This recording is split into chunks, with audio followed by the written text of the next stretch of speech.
It is a huge official weekend visit. If that's the right way to say it, I'm not sure. It's June. It's really strange to have these now, Matt. But Dean Legge, Matt DeBerry joining you as always. Let's talk about official visits at Georgia. Back in the day you wouldn't see these in June, but anymore guys like Kendall Milton, etc., are taking visits, and now we're seeing that at Georgia this weekend. What should we expect? Who's going to be there, and what do we need to know? Yeah, well, there's a giant expanded list over on Dog Post, but I do want to share a few of the guys on offense who are going to be in town. And first one, you got to start with the quarterback, Gunnar Stockton, 5-star from Raven County. He's going to be there. Not only is that a big deal, but he's going to be there with some buddies, some offensive targets. One of them being one of their newest commitments, Denylon Morset, 6'2", 200-pound wideout from North Cobb High School. So he's going to be there. He's going to be committed.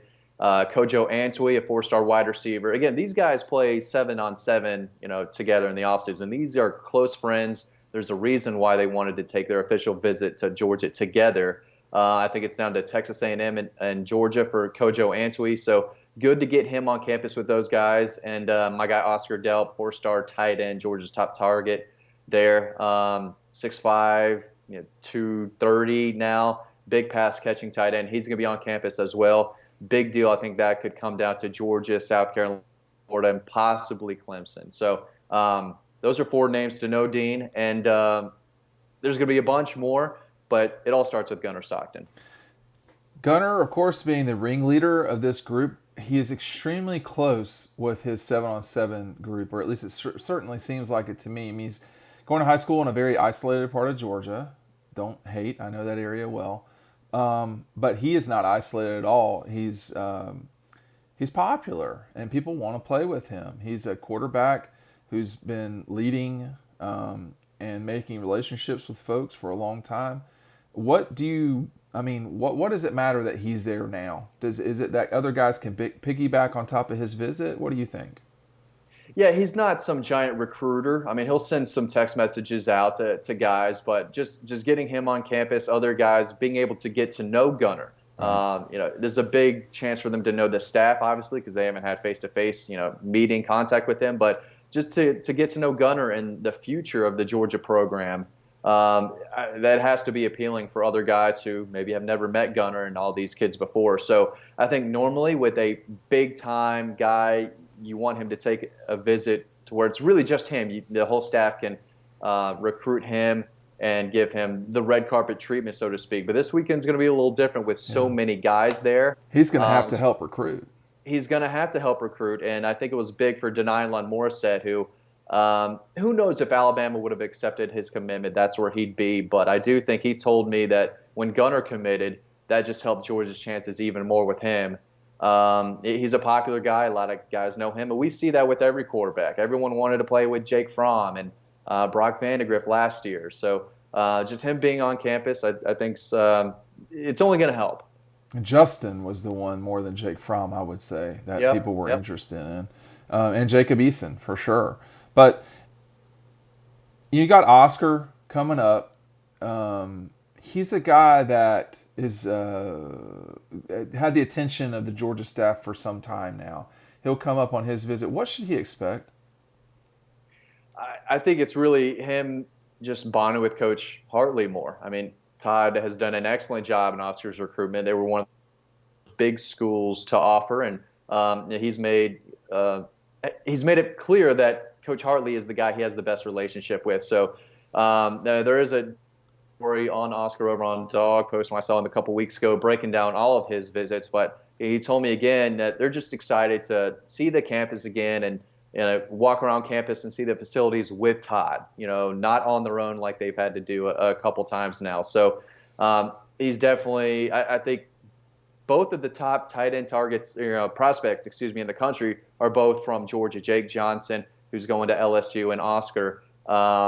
And Georgia wants him badly, and he's become really good friends with all these guys. Kojo is a guy he's known because they're both Forsyth County kids. They play against each other, and he's 7-on-7 teammates with Denylon, and of course with Gunnar as well. So it's only going to help land Oscar in the end with Gunnar and his 7-on-7 teammates being there. Hey, last one here, Branson Robinson. Did we talk about him? Have we talked about Not him yet? Oh well, that's an important one.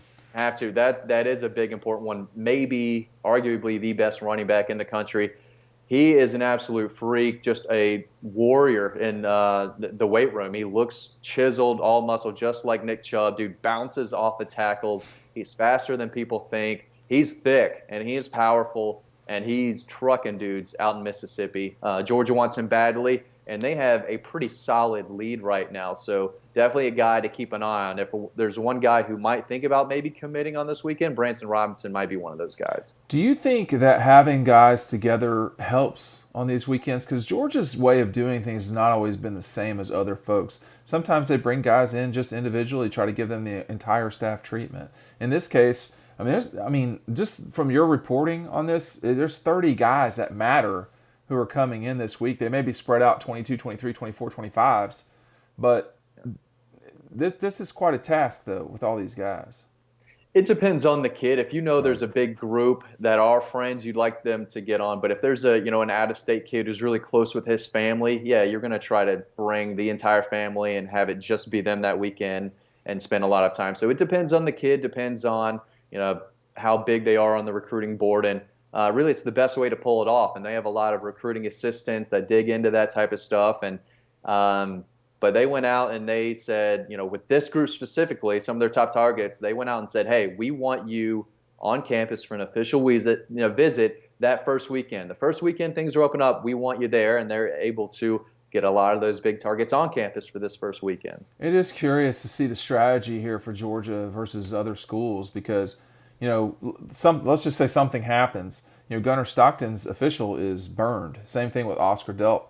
But maybe, Georgia and them have been trying to close things down earlier and earlier. I don't mind it or hate it or whatever. It's just this has been very challenging, and Georgia and Kirby and them have done a great job traditionally of recruiting. And then you start coming into the pandemic, Matt, and now everyone's having to change. The world has changed, needless to say. And the recruiting is going to have to change too. They're going to have to make a lot of first impressions in person.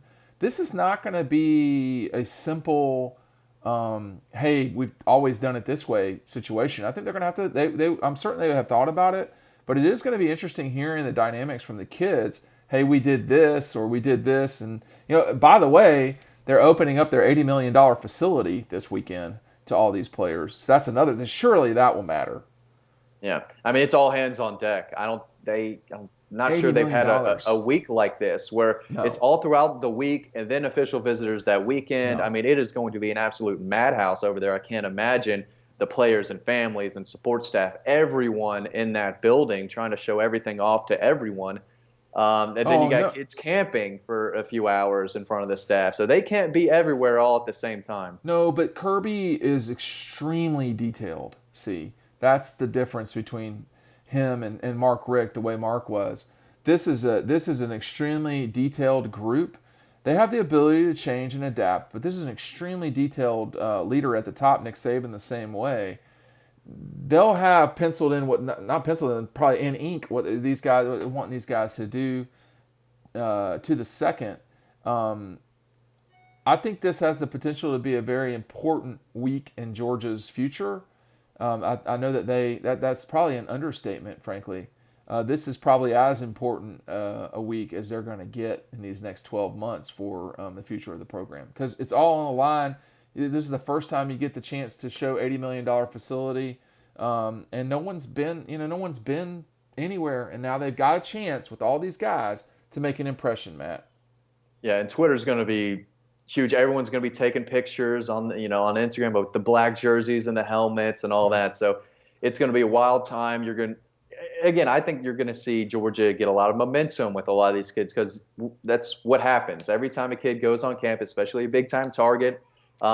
We start to see Georgia pull away in their recruitment, and when you cover Georgia recruiting, that stuff happens. We see it all the time. So when we look back and see that once again Kirby Smart has landed one of the top classes in the country, you can look back to June 1st through that first weekend and really the entire month, but that first day as well, as to kind of where it all started and got the ball rolling. Dean Legge, Matt DeBerry, dogpost.com. We'll see you over on the website.